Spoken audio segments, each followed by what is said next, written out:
پہاڑی زبان میں اپڈیٹ سنیے۔ گزشتہ 32 سالاں وچ بھارتی غاصب حکومت سن مقبوضہ ریاست جموں کشمیر وچ کوئی ہجا حربہ اور ہتھ کنڈا نہیں ہے جڑا نہ آزمایا ہوا ہے تاکہ تحریک آزادی کشمیر کو کمزور کیتا جا سکے۔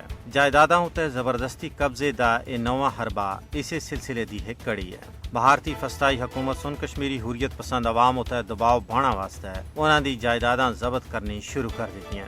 کشمیریاں دی جائیداداں ضبط کرنیاں بھارتی حکومت دی طرفوں سراسر سیاسی انتقام ہے۔ جائیداداں تے قبضے دی مودی حکومت دی تازہ سازش کا مقصد کشمیریوں کو ڈرانا اور خوف زدہ کرنا ہے تاکہ وہ تحریک آزادی کشمیر دی حمایت تھی دستبردار ہو جلن۔ بھارتی فوجی پرتشدد کاروائیاں دے دوران کشمیریوں دے گھراں کو ساڑ کے سواگے دے ٹھیر وچ تبدیل کر رہے ہیں۔ بھارتی دہشت گرد فوج دی طرفوں یہ تمام حربے اور ہتھ کنڈے کشمیری قوم کو اپنے ہی وطناں وچ بیکار کرنا ہے۔ پلواڑ، بن تالاب، روپ نگر، سانبا اور کٹھوعہ وچ مسلمان گجر برادری دی بستیاں کو چاڑنا، ساڑنا اور اجاڑنا اس دا واضح ثبوت ہے۔ اس دا مقصد جموں تھی مسلمانوں کو بے دخل کرنا ہے۔ بھارت کشمیریوں دی آزادی دی آواز کو دبانا واسطے ہر وحشیانہ حربہ استعمال کر رہا ہے، لیکن کشمیر دی صورتحال اتے ڈونگی نظر رکھنا والے ماہرین دا آخنا ہے کہ بھارت دے ان تعدیبی حربیاں نال تحریک آزادی کشمیر اتے کوئی منفی اثرات مرتب نہ ہو سن، بلکہ اس نال تحریک آزادی نال وابستہ لوکاں دے جذبات و احساسات،